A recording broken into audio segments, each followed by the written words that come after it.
All right. Hello, everyone. Good morning. My name is Tonye Hayden. I'm a proud member of Local 3 BAC Boston Bricklayers and Allied Craftspersons. I'm excited to be here today. Is everyone else excited? This is my first year attending Tradeswomen Build Nations. As I look around the room, I get emotional thinking about how far the trades have come. Both my parents were in the trades. My mother was an iron worker during the Big Dig. And my father is currently a pipe fitter steward close to retirement. I never imagined growing up I'd follow in their footsteps. My baby sister is also an iron worker. And I have an aunt, the first woman I've ever heard of in the trades, retired from Local 4. She drove some of the heavy machinery we've seen all around the United States. I have always been girly girl. 13 years ago, I had my first and only child. I had been working for a computer store making $7.50 an hour. And at some point, I thought I was a big dog when I became lead and got a raise to $9. When I first told my company, a company that I had worked for right out of high school and dedicated much of my teen years to, that I was pregnant, they let me know right away that I had not any short-term disability benefits. I was in shock. How? I was only able to take 2 months off work after having my son by using earned vacation hours. A few months after returning, I was laid off. I was depressed and unsure of what to do. I remember walking in the welfare office to apply for assistance and seeing a flyer about women in non-traditional trades. I called that afternoon and was told the program was full. The voice on the other end said, "You know what? I like you. Just come tomorrow." During the program, I met retired bricklayer Richie Forcione on one of the tours. He was there to speak to the women in the program. I spent a lot of time talking to him. He said, "You know what? Come by Monday to fill out an application."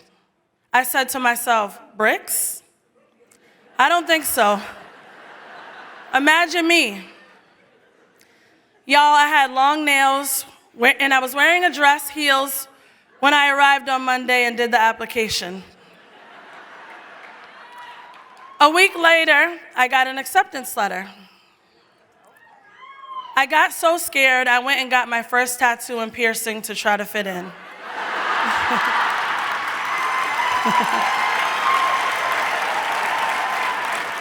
We hear about unions changing lives, and it's all true. But like so many women, I too struggled with being a mom in the trades because no daycare opened up at 5 a.m. for me to be to work by 7, or sometimes at 6. It was tough. I spent a lot of nights crying, but the sacrifice was worth it in the end. I went from making $7.50 an hour to 4 times that, and that was just a start. I've been able to put my kid in private schools and live in the neighborhoods I've always wanted to live in myself. It's been 13 long, good years. I've made it.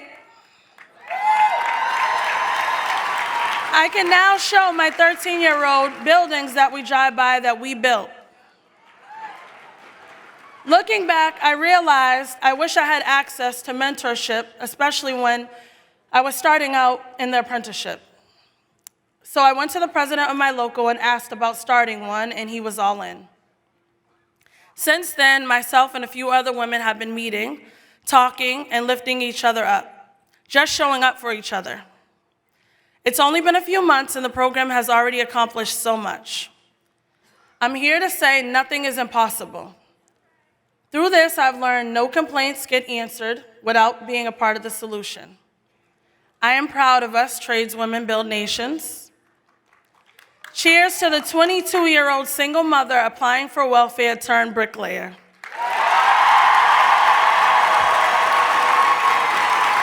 Here's to solutions.